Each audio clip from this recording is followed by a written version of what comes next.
श्रुतिस्मृतिपुराणानामालयं करुणालयं नमामि भगवत्पादं शङ्करं लोकशङ्करम् ईश्वरो गुरुरात्मेति मूर्तिभेदविभागिने व्योमवद्व्याप्तदेहाय दक्षिणामूर्तये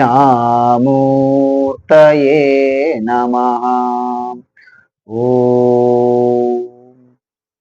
ఆత్మస్వరూప బంధుగణ, మనం కిందటి వారం 44వ శ్లోకం వరకు చూసాము. అంటే ఆత్మాతు సతతం ప్రాప్త అపి, అంటే ఆత్మ అనేది ఒకసారి వచ్చి వెళ్ళేది కాదనమాట. అందుకే మోక్షం కోరుకోవాలి, మోక్షకామి మోక్షకామి అంటాము కానీ నిజంగా మోక్షం కోరుకునేది కాదు. ఎలా అంటే ఒకవేళ మోక్షం అనేది శాశ్వతమా కాదా అని మనం పరిశీలించాలి. మోక్షం శాశ్వతము అన్నారనుకోండి, అది కోరుకునే లిస్టులో రాకూడదు. శాశ్వతం అనేది ఒకప్పుడు వచ్చేది పోయేది శాశ్వతం కాదు. అంటే మనం ఆత్మకే ఇంకొక పదం ఏంటంటే మోక్షము అంటారు. అంటే మనం నిత్యముక్త. అందుకే ఈ మోక్షము ముక్తి అనే అనేక పదాల్లో వాడతారు.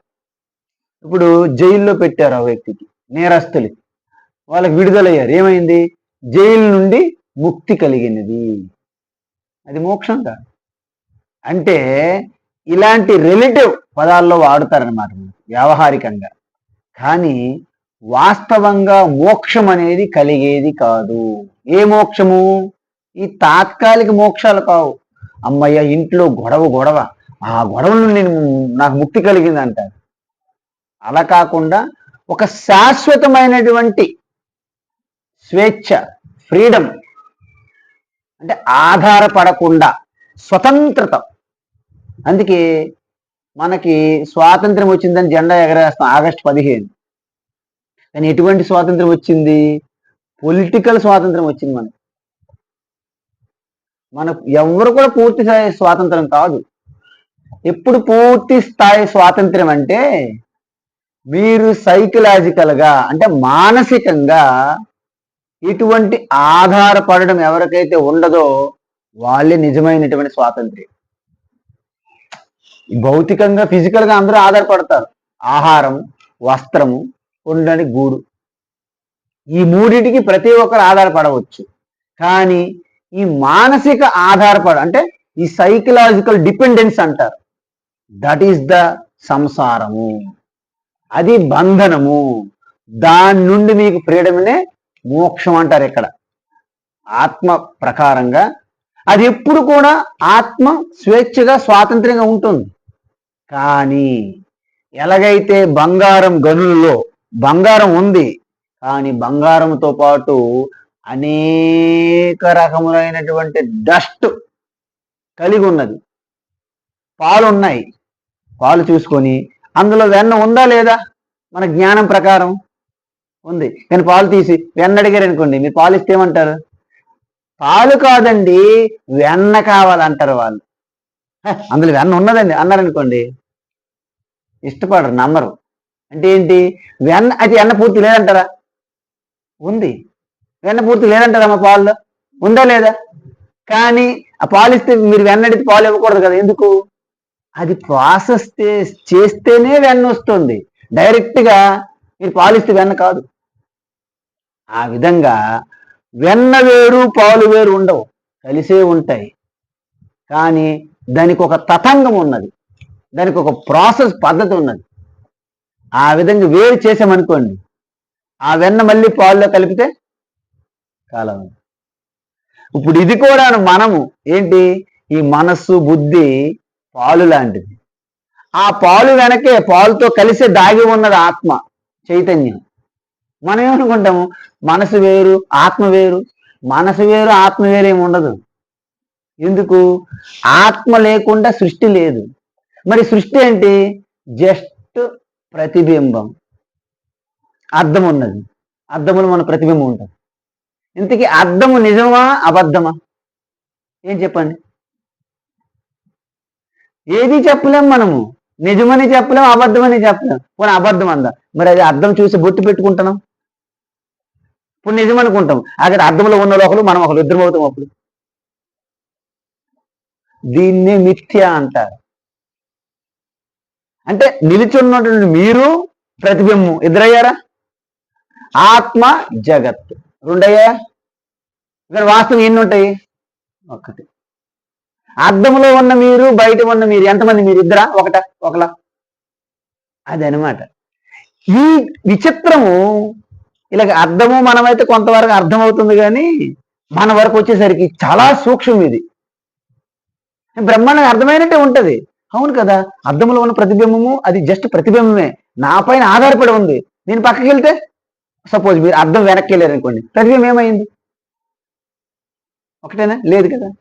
అలాగా యావత్ సృష్టి అంతా కూడా ఆత్మస్వరూపమే. ఒక తెర, సినిమా తెరలాంటి. ఆ వస్తున్నటువంటి చిత్రాలు నిజమా అబద్ధమా? ఏది చెప్పలేం మనం. నిజమని చెప్పలేము, అబద్ధమని చెప్పలేము. ఎందుకంటే అవి చూసి చాలా మంది ఏడ్చేస్తున్నారు కూడా సినిమా హాల్లో. అవి అబద్ధం అయితే వీళ్ళకి ఎందుకు ఎమోషనల్ వస్తున్నాయి? ఉంది. ఇప్పుడు నిజమా? ఇప్పుడు పట్టుకుని ఆడాడదామా? నిజం కాదు. దీన్ని మిథ్య అంటారు. అందువలన మీరందరూ ఇప్పుడు స్పష్టంగా జరుగుతుంది, మీరు ఉన్నారు నా ముందు. కానీ మీరు కళ్ళు మూస్తే ఏమయ్యారు? అలా పడుకుంటే ఏమయ్యారు? అంటే శాశ్వతంగా లేదు. ఒక సమయంలో ఉండి మరొక సమయంలో లేకపోతే దాన్ని మిథ్య అంటారు. మరి సత్యం అంటే ఏంటి? సత్యం అనేది ఏ కాలములో కూడాను ఏ ప్రదేశానికి ఆధారపడకుండా దేశకాల అతీతంగా ఉన్నటువంటి శాశ్వతమైనటువంటి ఆ వస్తువుని తత్వాన్ని సత్యం అంటారు. ఆ ఉనికి, దాన్నే పరమాత్మ, జీఓడి, గాడ్.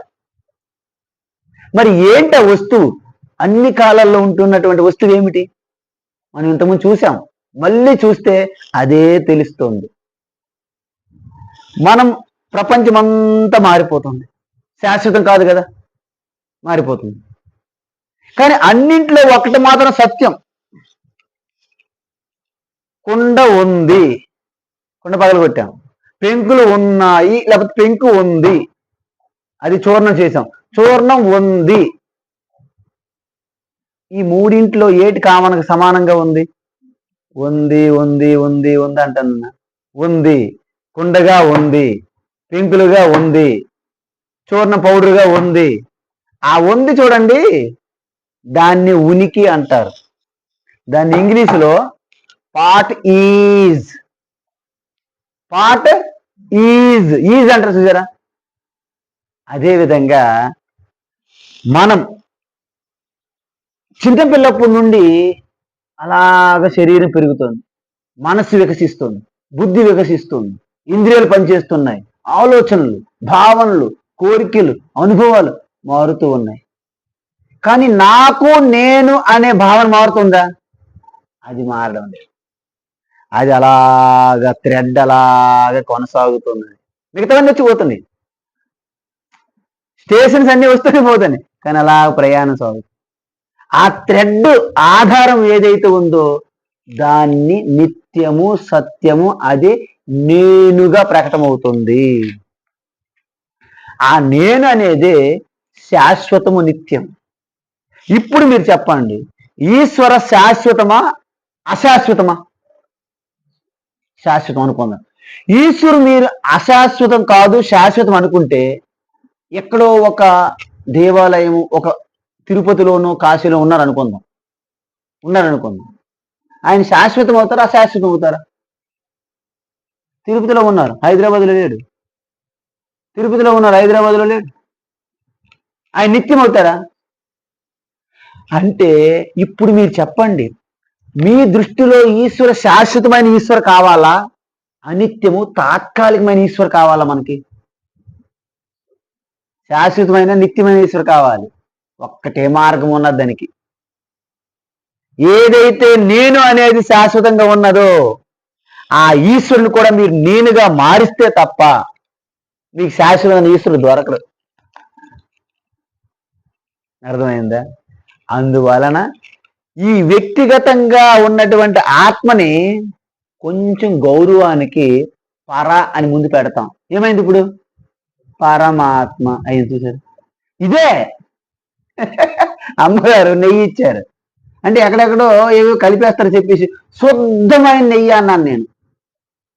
శుద్ధమైన నెయ్యి వేరే ఉంటాయా? దాంట్లో మలినం కలవకపోతే శుద్ధమే. శుద్ధం అనక్కర్లే, నెయ్యి అనే సరిపోతుంది. కానీ శుద్ధమైన నెయ్యి. ఆత్మ అంటే మనకి సాటిస్ఫాక్షన్ ఉండదు. పరమాత్మ అన్నాం అనుకోండి, ఓ అర్థమైందండి. అందువలన ఈ ఆత్మ స్వరూపంగా పరమాత్మ ఎప్పుడైతే మీరు గుర్తిస్తారో అప్పుడు శాశ్వతమైనటువంటి ఈశ్వరుని మీరు తెలుసుకున్నట్లు అవుతుంది. ఆత్మ స్వరూపంగా మన ఈశ్వరుని గుర్తించలేదు అనుకోండి, మీరు ఈ ప్రపంచం సృష్టిలో మీరు ఎన్ని దేవాలయాలకు వెళ్ళినా, ఎన్ని తీర్థ స్థలాలకు వెళ్ళినా అది తాత్కాలికము. చోటా చోటా భగవాన్ హోజాయిగా, చోటా చోటా చిన్న భగవాన్. అర్థమైందా? మనకి కుబేర పెడతారు కదా మనకి హోటల్లో అన్నట్లు, బెల్లి అలాగన్నట్టు పెద్ద భగవాన్ చిన్న భగవాన్ ఇందులో పడిపోతాం మనం. కాబట్టి భగవాన్ ఎప్పుడు ఆకారానికి మనము పరిమితం చేయరాదు.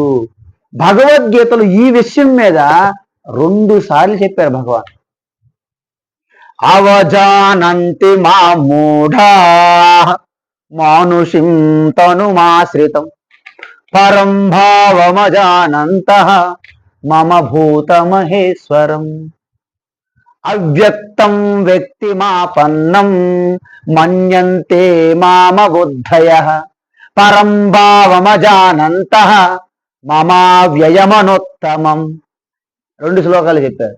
ఒకటి 7వ అధ్యాయము, ఇంకొకటి 9వ అధ్యాయం. ఎందుకు 2 సార్లు చెప్పారు చెప్పండి? మనం 7వ అధ్యాయం చదివిన తర్వాత మళ్ళీ మర్చిపోతాం. మళ్ళీ మొదటికి వస్తామని చెప్పేసి మరొకసారి మొట్టిగా వేస్తాడు మనం.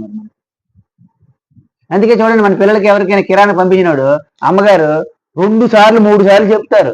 ఎందుకు? మర్చిపోయి వచ్చేస్తారు వాళ్ళు. అర్థమైందండి? ఆలు తెమ్మంటే అల్లం తీసుకొస్తారు. అమ్మ అల్లమే అన్నారు కదా, నేను ఆలు చెప్పాను అంటారు అమ్మ. అందుకే అల్లం తీసుకురా అంటారు. ఎందుకు 2 సార్లు చెప్పారు? మర్చిపోదు. అందుకే భగవాన్ శ్రీకృష్ణ కూడా 2 సార్లు మనకి చెప్పడం జరిగింది. ఏం చెప్పారు? అవ్యక్తం వ్యక్తిమాపన్నం అంటే నేను పూజిస్తున్న ఈశ్వర మాయమైపోయారు, అవ్యక్తమైపోయారు. మళ్ళీ నేను పూజించి ప్రార్థన చేస్తే వ్యక్తిగా మళ్ళా దర్శనం ఇచ్చారు. పురాణాల్లో చూడండి, ప్రతి రాక్షసులు ప్రతి అసురులు కూడా ఏం చేస్తారండి? ఘోరమైన తపస్సు, మామూలు తపస్సు కాదు. ఒంటి కాళ్ళతో వాళ్ళ చుట్టూ పుట్టలు వచ్చేస్తుంటాయి, పొగలు వచ్చేస్తుంటాయి, అగ్నిజ్వాలు వచ్చేస్తుంటాయి, అగ్నిజ్వాలు అలా వెళ్తుంటాయి. కైలాసం ఊగిపోద్ది, అక్కడ బ్రహ్మలోకం ఊగిపోదు. క్షీరసాగరంలోని విష్ణు ఆదిశేషుడు ఇటు అటు మునిగిపోతుంటుంది ఈ తపస్ ఫలం. ఇవన్నీ సినిమాలు, మనం నిజమనుకోవద్దు. సినిమాల్లో భలే పెడతారు మనకి. అందువల్ల అప్పుడు ఇక లాభం లేదు. అక్కడ ఫస్ట్ ఇంద్రుడి యొక్క స్వర్గలోకం కదిలిపోతుంది అందరికన్నా ముందు, ఆ తర్వాత ఇవి కదులుతాయి. ఎందుకంటే త్రిమూర్తులు పెద్దవాళ్ళు కదా, తర్వాత వాళ్ళకి కదులుతాయి. ముందు స్వర్గలోకం కదిలిపోద్ది. ఇంద్రుడి భయం వేస్తుంది ఫస్ట్. అందుకే అప్సరసను పంపిస్తారు ఫస్ట్. ఆ తపస్సును డిస్టర్బ్ చేయండి, భంగం చేయండి. ఈ అప్సరసలు ఏం చేయలేవు తపస్సుకి, ఇక తన శక్తి దాటిపోయింది. తర్వాత ఫస్ట్ బ్రహ్మలోకం షేక్ అవుతుంది, తర్వాత కైలాసం కానీ, తర్వాత వైకుంఠం. దీన్ని బట్టి మీకేమర్థమైంది? వాళ్ళు వస్తారు, వత్స నీ తపస్సు సంపూర్ణమైనది, ఏమి కోరుకుంటావో కోరుకొనుము అంటారు. వాడు ఏమంటారు? నాకు ఇప్పుడు మరణం లేకుండా కోరిక అంటారు. అది సాధ్యము కాదు అంటారు వెంటనే. ఎందుకు? మోక్షము అంటే మరణం లేకపోవడం, అమృతత్వం అంటే మరణం లేనిటువంటి స్థితి ఏంటి? అమరత్వం. అమరత్వం ఏంటి పాసిబుల్ అండి? శరీరానికి ఏమైనా అమరత్వం ఎక్కడైనా ఉంటుందండి? ఎక్కడ? ప్రకృతి నుంచి వచ్చిన శరీరం ప్రకృతిలో కలిసిపోద్ది. అది బ్రహ్మ కాదు, విష్ణు కాదు, శివ కాదు, ఎవరు ఏం చేయలేరు. అది కాదు కానీ మరొకటి కోరిక అంటారు వాళ్ళు. ఇక ఏం ప్లాన్ వేస్తాడు వీడు? అన్ని వెతుకుతాడు, ఇంక ఏదో రకంగా తప్పించుకోవాలని. వాళ్ళు ఆల్రెడీ ముందు ప్లాన్ వేసేస్తారు. ఓహో నువ్వు ఇలా వస్తున్నావా, మేము అలా వస్తాం, కథ వస్తూ అంటారు. ఈ రావణాసురుడి విధానంలోను హిరణ్యకశిపుడు అన్ని చూసాం మనం. ఇవే ప్లాన్లు వాళ్ళు. కాబట్టి ఈ తపస్సు దర్శనం ఇచ్చారు కదా, తథాస్తు అన్నారు. ఏమైనా తర్వాత అవ్యక్తం, అదృశ్యమైపోయారు. అంటే మీరు ఎప్పుడైతే ఒక సగుణము, సకామ అంటే కోరికలతో కూడి ఒక సగుణ రూపమైనటువంటి ఒక మూర్తిని మనం పూజిస్తామో పరిమితమైన ఈశ్వరుడు. అందుకే ఎక్కడో స్వర్గంలో ఉంటాడు, ఎక్కడో బ్రహ్మలోహంలో ఉంటాడు, ఎక్కడ లేడుగా. ఇది చాలా తప్పు, చిన్న అజ్ఞానం. ఇది మామూలు అజ్ఞానం కాదు. ఏంటంటే ఆరంభంలో మీకు అది అవసరం. ఈ ప్రారంభంలోనే మనము డైరెక్ట్ చిన్నపిల్లలకి ఇంటిగ్రల్స్ డెరివేటివ్స్ మొదలు పెట్టాడు అనుకోండి మన వెంకటేశ్వర్లు, వాళ్ళకి ఏం అర్థం అవుతాయండి? ముందుగా ఏబిసిడీలు 1 × 1 1, 1 × 2 2 అని చెప్పి 2 × 1 2, 2 × 2 4 అలా ఆర్డర్లో వెళ్ళాలి. ఏబిసిడీలు చెప్పాలి, తర్వాత వర్డ్స్ చెప్పాలి, సెంటెన్సెస్ చెప్పాలి, అలా చదవడం రావాలి. ఇది ప్రాసెస్. అందుకే మొట్టమొదట అంత సర్వవ్యాపి సర్వాంతర్యామి పరమాత్మ, సృష్టి స్థితి లయకర్త, ప్రతి ప్రాణిలోను అణువణు ఉన్నాడు పరమాత్మ అన్నాం అనుకోండి, ఏమర్థమైంది మనకి? అది కాదు. కానీ ఈశ్వరుని నేను పూజించాలనుకుంటున్నా, అలంకరించాలి, ప్రసాదం నైవేద్యం పెట్టాలి, హారతలు ఇవ్వాలి, భజనలు చేయాలి, ఊగిపోవాలి, పూనకాలు వచ్చి మొత్తం అమ్మవారి పడతాం మీద డ్యాన్సులు వేయాలి, ఇవన్నీ కావాలి మనకి. ఇవంతా సర్వవ్యాపి అని మనకి ఏమర్థమవుతుంది? మీ స్వభావానికి అనుగుణంగా ఒక మూర్తిని ఇస్తారనమాట. అక్కడి నుండి ఆరంభించి దానికి ఒక పేరు పెడతారు, ఒక మంత్రం ఇస్తారు. ఇక నువ్వు జపం చేయిపో, దానికి అలంకరించుకొని జపం ఓం నమ శివాయ త్రిశూలం పట్టేస్తుంది ఆయన. వెంటనే మీరు ఓం నమ శివాయ అంటే ఆయన త్రిశూలం పట్టుకు వస్తాడు. లేకపోతే ఓం నమో నారాయణ అన్నారనుకోండి, త్రిశూలం ఉండదు, చక్రం. సరస్వతి మాత అన్నారనుకోండి, వీణ. సో మీ స్వభావానికి అనుగుణంగా. అందుకే ఇష్టదేవత మీకు ఏమిటి అడుగుతారు, చూసారా? ఇష్టదేవత అడుగుతారు ఎందుకు? మీరు అనుసంధానం అవ్వాలంటే మీకు హృదయం నుంచి ఒక కోరిక ఉండే స్వభావం. నాకు నాకు బుజ్జిగా వినాయకుడి మీద ఇష్టదేవత అంటారు. అప్పుడు వినాయకుడికి సంబంధించిన మంత్రము ఆ యొక్క వినాయకుడి విగ్రహం ఇస్తారు. లేకపోతే త్రిశూలధారి, లేకపోతే బాలముకుంద, బాలకృష్ణ. అలాగే చేసిన తర్వాత ఒక బాలకృష్ణ అనేది ఒక రూపంగా పరిమితమై లేదు, ఈ సృష్టిలో ఉన్న అన్ని రూపాలు పరమాత్మే అని సెకండ్ స్టెప్ కి తీసుకెళ్తారు. ఇంటర్మీడియట్ స్టెప్ అంటారండి. అది అయిపోయిన తర్వాత ఇక అన్ని రూపాల్లో కూడాను మీ ఇష్టదేవతని చూస్తున్నారు. ఓకే, తరువాత మీకు ఏం అర్థమైందంటే ఈశ్వర అనేవారు మన దృష్టికి, అంటే మన కళ్ళకి నేత్రంలో కనిపించేది కాదు. ఎందుకు? యదృశ్యం తన్నశ్యం అన్నారు. ఏదైతే దృశ్యం కింద వస్తుందో అది నాశనం అయిపోతే తప్పదు. ఎందుకు? మన కంట్లతో చూస్తాం, కళ్ళు ముందు అదేమైంది, అవుట్. ఇప్పుడు మారకూడదు కదా. అందువలన దృశ్యం రూపంగా ఉన్న ఈశ్వర కంటే రూపము లేని ఈశ్వరయే నిజము. అంటే ఇప్పుడు కరెంట్ ఉంది, కరెంటుకి ప్రకాశం వస్తుంది బల్బు ద్వారా. ఇక్కడ ఫ్యాన్ ఉంది, గాలి వస్తుంది. ఎందుకు కరెంట్ అంటే గాలి, ప్రకాశమా? హీటరు వేడి, కూలరు కూలింగ్. ఏంటి ఇంతకీ కరెంట్ అంటే? ఏంటమ్మా, ఏంటి బాబు? కరెంట్ అంటే గాలి కాదు, కరెంట్ అంటే వెలుతురు కాదు, కరెంట్ అంటే కూలింగ్ కాదు, కరెంట్ అంటే వేడి కాదు, కరెంట్ అంటే శబ్దం కూడా. మరి కరెంట్ ఏమిటి? కరెంట్ ఇటు అన్నింటికీ అతీతమైనటువంటిది. ఇవన్నీ పనిచేయడానికి వెనక ఆధారంగా ఉన్న శక్తి, ఏదో ఒక శక్తి. ఆ పరమాత్మ కూడా అలా ఉంటారు. కరెంట్ని మీరు చూడలేరు, కానీ కరెంట్ లేదని చెప్పగలరా? ఉందని చెప్తున్నాం. ఎలా? పని చేస్తున్నాయి. ఇప్పుడు చెప్పండి, పరమాత్మ అనేది ఉందా లేదా? ఎలా చెప్తారు? నువ్వు మాట్లాడుతున్నావు కదా, ఆ మాట్లాడడానికి కావలసినటువంటి ఆధారములో ఉన్న శక్తి పరమాత్మ అంటున్నారు. ఇక్కడ వింటున్నది, మాట్లాడుతున్నది, చూస్తున్నది, ఆలోచిస్తున్నది, గుండె చప్పుడు వెనక. అంటే ఇవన్నీ కూడా ఇన్స్ట్రుమెంట్స్ లాంటివి అనమాట. అందుకే ప్రతిబోధ విదితం మతం అమృతత్వం హి విందతే అన్నారు. అందుకే ఆత్మాతు సతతం ప్రాప్తోపి అప్రాప్తవత్ అవిద్యయ. నిరంతరం ఆత్మ మన ప్రతి ఆలోచన వెనక, ప్రతి మాట వెనక, ప్రతి చేతల వెనక ఏమున్నది? ఆత్మ చైతన్యమే. కానీ మనకి ఎందుకు తెలియట్లేదు? అవిద్య, అజ్ఞానం వలన. తన్నాశే ప్రాప్తివద్భాతి స్వకంఠాభరణం యద. ఈ నెక్లెస్ రూపం చెప్పాం కదా, అది అయిపోయింది అనమాట. ఇప్పుడేమంటున్నారంటే స్థానౌ పురుషవద్భ్రాంత్యా కృతా బ్రహ్మని జీవత. స్థానౌ అంటే ఏంటి? ఒక తూటు అంటే ఒక పోస్ట్. ఒక పోస్ట్ ఉంటే చూడండి, మీకు చెట్టు బాగా కొట్టిన తర్వాత ఎండిపోద్ది అనమాట. ఒక మోరుడు, ఒక మాను అంటారు కదండి, ఆ చెట్టు మాను ఉంటుంది అనమాట.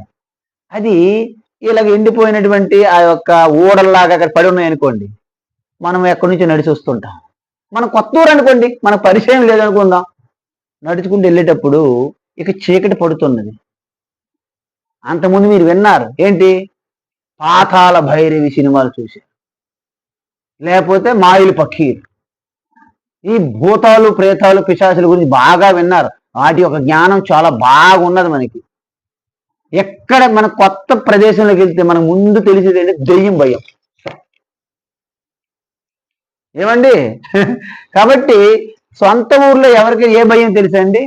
ఈ దెయ్యాల భయమే ఎక్కువ. అప్పుడు ఏమవుతుంది? అక్కడ ఉన్నటువంటి ఆ పోస్ట్ చూసి అమ్మో దొంగ, దొంగతనం, అర్థమైందండి? గోస్ట్ అంటే భూతం గాని, లేకపోతే చోర్ దొంగ గాని. అక్కడ ఏమున్నది వాస్తవంగా? పోస్ట్. మీరేం చూశారు? గోస్ట్ లేకపోతే చోర్, దొంగ. ఎలాగా? పురుషవద్భ్రాంత్య స్థానం.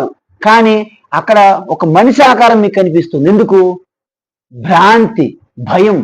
ఈ భయం వల్లనే భ్రాంతి పుడుతుంది అనమాట. అంటే ఏంటి? అంటే పోస్ట్ అక్కడ ఉన్నదనే జ్ఞానం మీకు లేకపోవడం వలన మీ మనస్సు ఒక భ్రమని వదులుతుంది అటువైపు, కప్పేసి అక్కడ ఒక దొంగడిలాగా మీకు కనిపిస్తుంది. అమ్మ దొంగడు. ఎందుకు? ఇక మీరేదో నగలు ఉంటాయి, ఏదైనా చేస్తారు, భయం. ఎలా? కృతా బ్రహ్మని జీవత అంటే ఏదైతే ఆత్మ చైతన్యం ఉన్నదో, ఆత్మ చైతన్యం సత్యం. కానీ దానిపైన ఏమైంది? ఒక 4 గోడల మధ్యన ఉన్న ఆకాశాన్ని ఎలాగైతే రూముకు సంబంధించిన ఆకాశంగా మనం అనుకుంటున్నామో, ఈ శుద్ధ చైతన్యము ఈ శరీరంతోని కలిసి ఉండడం వలన జీవుడు అని పేరు పెట్టారు, జీవాత్మ. కానీ వాస్తవానికి జీవాత్మ ఉందా? జీవాత్మ లేదు. ఎందుకు లేదు? వాస్తవానికి గది, ఆకాశం ఏమైనా ఉంటుందా? Room space. There is no room space. పేరు పెట్టామనగా. కాబట్టి బ్రహ్మని అంటే ఆత్మయందు జీవత, జీవబుద్ధిని కృత కల్పిస్తున్నాము. ఎందుకు కల్పిస్తున్నాము? భ్రాంత్య, అజ్ఞానం ద్వారా. అంటే అదే భ్రాంతి, అధ్యాస అంటారు. అతస్మిన్ తద్బుద్ధి అధ్యాస అంటే. అధ్యాస అంటే ఏంటండి? అతస్మిన్ తద్బుద్ధి. అర్థమైందా? అతస్మిన్ తద్బుద్ధి అంటే ఏంటి? తాడు యందు పాముని చూడడము, పాము యందు తాడుని చూడడము, బ్రహ్మయందు జగత్తును చూడడము, బంగారం యందు నగని చూడడము. అర్థమవుతుందండి? మనము ఇప్పుడు మీరు చెప్పండి, ఇప్పుడు బ్రేస్లెట్ గొప్పదా, నెక్లెస్ గొప్పదా? ఏంటి గొప్పది? అంటే ఈ బ్రేస్లెట్కి నెక్లెస్ పోటీలు. కానీ రెండింటిలో ఉన్నది ఒకటే, బంగారం. బంగారం గురించి ఎవరికి వదిలిపెట్టేశారు అసలు బంగారం అనే జ్ఞానం. ఈ నెక్లెస్ గొప్పదే, బ్రేస్లెట్ గొప్పది ఏంటండి? అదే కదా ఇప్పుడు అంతా బయట ప్రపంచం అంతా, పోటీ ప్రపంచం అంతా వీళ్ళు ధనవంతులు, వీళ్ళు పేదవాళ్ళు, వాళ్ళు బలవంతులు, వీళ్ళు బలహీనులు. రెండింటిలో ఉన్నటువంటి ఒకటే శివ. శక్తితో కలయిక, శక్తియా, శక్తి ద్వారా. అంటే ప్రకృతి చైతన్యం. ప్రకృతిలోనే తక్కువ ఎక్కువ ఉంటాయి. ఎందుకు? అది ఎప్పుడు డాన్సింగ్ లో ఉంటుంది. ప్రకృతి ఎప్పుడు ఒక దగ్గర నిలకడగా ఉండదు, డాన్స్. నటరాజు చూసారు మీరు? నటరాజ్ అలాగే నటరాజ్ ఎప్పుడు కూడా అలాగా ప్యారలల్గా ఉంటుంది అటు భూమికి. ఆ డ్యాన్స్ అనేది నిరంతరం డ్యాన్స్ ఆగదు, అందుకే భూమికి ఇప్పుడు ఇలా ప్యారలల్గా ఉంటుందండి. అదేవిధంగా ఈ ప్రకృతి నిరంతరం డ్యాన్స్లో ఉంటుంది. శివ ఎప్పుడు కూడా కదలడు. స్థాణువు అంటే కూటస్థం. మరి తిరుగుతుంది ఏంటి? ఆ స్థాణువు శివను పట్టుకొని అమ్మగారు డ్యాన్స్ చేస్తుంది. శక్తికి శక్తి ఎక్కడి నుంచి వస్తుంది? శివ నుండే వస్తుంది. శక్తి ఎందుకు? జడము. ప్రకృతి జడము. అందువలన ఈశ్వరుడికి రెండు రూపాలని మనం చెప్పాం. ఒకటి జడాత్మతో కూడుకున్నది, ఇంకొకటి చైతన్య స్వరూపం. ఈ రెండు కలిస్తేనే ఈ జగత్ నాటకం జరుగుతుంది. నా కేవలం చైతన్యము, నా కేవలం జగత్, నా కేవలము మాయాశక్తి. ఏ ఒక్కదానితో కూడా సృష్టి ఉండదు. సృష్టికి ఎప్పుడు కూడాను ఈ రెండింటి కలయిక. ఈ రెండింటి కలయికే శివశక్తి. దాన్నే మన పురాణాలలో అర్ధనారీశ్వర ఆ విధంగా చెప్పడం జరిగింది. అందుకే అర్ధనారీశ్వర మనకి ఏం చేస్తాము? ఎంత చెప్పినా మనం అర్థం చేసుకో కాబట్టి వాళ్ళు ఒక ప్లాన్ వేశారు. సగం శివ సగం పార్వతిని కలిపేశారు అంతే. ఏం చెప్తాం మరి? ఎంత చెప్పినా అర్ధనారీశ్వరుని ఎలా రిప్రజెంట్ చేయాలి? సగం శివ సగం పార్వతి అనుకుంటే అర్థమైపోతుంది. ఓహో, అర్ధ శివ అర్ధ పార్వతి. కానీ అది ఉంటుంది ఎక్కడైనా? ఉండదు. కానీ మరి మరి మనకు తెలియాలి. మరి అంత బృహస్పతులం కదా మనం, ఇంత జ్ఞాని పండితులం కాబట్టి ఈ సగం శివ సగం పార్వతి మనకి పెట్టాల్సి వచ్చింది. అందువలన ఈ బ్రహ్మని జీవతాభావము కృత. జీవస్య తాత్వికే రూపే తస్మిన్ దృష్టే నివర్తతే. జీవస్య తాత్విక రూపే అంటే జీవ అంటే ఏంటండి? ఆత్మ చైతన్యము ప్లస్ ఉపాధి. ఉపాధి అంటే ఏంటి? శరీరము, ఇంద్రియములు, మనస్సు, బుద్ధి, పంచప్రాణాలు ఇవన్నీ కలిపితే ఉపాధి అంటారు. ఓకేనా? దీని ద్వారా శుద్ధ చైతన్యం ప్రకటమవుతుంది. మరి ఈశ్వర అంటే ఏమిటి? శుద్ధ చైతన్యము ప్లస్ మాయ. అంటే సత్వగుణము, రజోగుణము, తమోగుణం మూడు గుణాలతో ఉన్నటువంటి మాయ ఈశ్వరునికి ఉపాధి. అంటే ఏంటి? సర్వశక్తిమాన్, సర్వజ్ఞ, అఖిలండ కోటి బ్రహ్మాండ నాయిక అని అంటాం చూడండి. ఈశ్వరుని గురించి ఎన్ని పొగుడుతున్నామని మనం. ఒకవేళ స్తోత్రాలంటే ఈశ్వరుని పొగడ్డానికే ఉన్నాయి. కాబట్టి ఈ ఈశ్వరుని యొక్క గొప్ప లక్షణాలు, ఈ జీవుల యొక్క అల్పమైనటువంటి లక్షణాలు ఉన్నాయి కదండి, ఎట్రిబ్యూట్స్ అంటారు. ఈ రెండింటిని తీసేయాలండి. ఎలా? జీవస్య తాత్వికే రూపే. కెరటము యొక్క తాత్విక రూపం అంటే ఏంటి? తత్వం ఏంటి? నీరు. మరి సముద్రం యొక్క తత్వ రూపం ఏంటి? నీరు. అంటే విశాలంగా ఉన్నటువంటి సముద్రం ఆ ఉపాధి తీసేయాలి. ఏం మిగిలింది? నీరు మిగులుతుంది. ఈ అల్పంగా ఉన్నటువంటి ఆకారంగా ఉన్నటువంటి కెరటం తీసేయాలి. ఏం మిగిలింది? నీరు మిగిలింది. అంటే కెరటం నీరు, సముద్రం నీరు ఏమైనాయండి? ఒక్కటై. అంటే జీవాత్మగా సంసారిగా ఉన్నటువంటి, తండ్రిగా ఉన్నటువంటి, అన్నదమ్ముడిగా ఉన్నటువంటి, కొడుకుగా ఉన్నటువంటి, మేనేజర్గా ఉన్నటువంటి ఏదో అన్ని ఉపాధులు ఉన్నాయి, పదవులు. ఇవన్నీ తీసేస్తే చివరికి ఏమవుతుంది? ఒక వ్యక్తి అవుతుంది.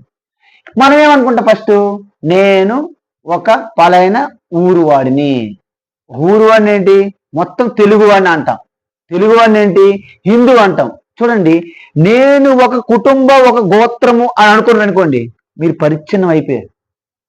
నేను నా గోత్ర సంబంధం ఏంటి? నేను ఒక తెలుగు వాడిని అన్నారు అనుకోండి, రెండు రాష్ట్రాల్లో ఉన్న తెలుగు వాళ్ళందరూ మీ యొక్క గ్రూప్ అయిపోయారు. ఇప్పుడు మీకు ఎంత శక్తి ఇచ్చింది? నేను తెలుగు వాడిని ఏంటి? నేను హిందువును అన్నారు అనుకోండి, అమ్మ బాబోయ్, ప్రపంచంలో ఉన్న హిందువులందరూ ఒక గ్రూప్ అయిపోయారు. మీకు ఎంత శక్తి పెరిగించండి. మేము హిందువులము అన్నాడు. నేను హిందువునేంటి?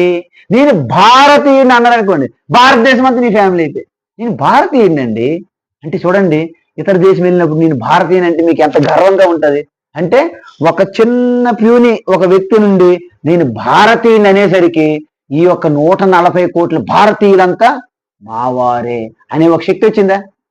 నేను భారతీయుని ఏంటండి, నేను ఒక మనిషిని అన్నారనుకోండి, ప్రపంచంలో ఉన్న మనుషులందరూ మానవులే కదండి, అంటే నేను కూడా ఒక మనిషిని. నేను మనిషిని ఏంటండి, నేను ఒక ప్రాణిని కదా, అంటే భూమి మీద ఉన్న సకల ప్రాణులు మీ గ్రూప్ అయిపోయింది. నేను ప్రాణిని ఏంటి, అసలు ఒక అస్తిత్వ రూపంలో ఉన్నటువంటి ఒక అస్తిత్వ ఉనికి, నేను ఒక అస్తిత్వ రూపంలో ఉన్నటువంటి ఒక ఉనికి అన్నారనుకోండి, యావత్ బ్రహ్మాండం అంతా ఉనికిగానే ఉన్నది. దీన్ని ఆ ప్రవిలాపనము అంటారు. అంటే ఏంటి, సర్వం మీలో కలుపుకోవడం అన్నమాట.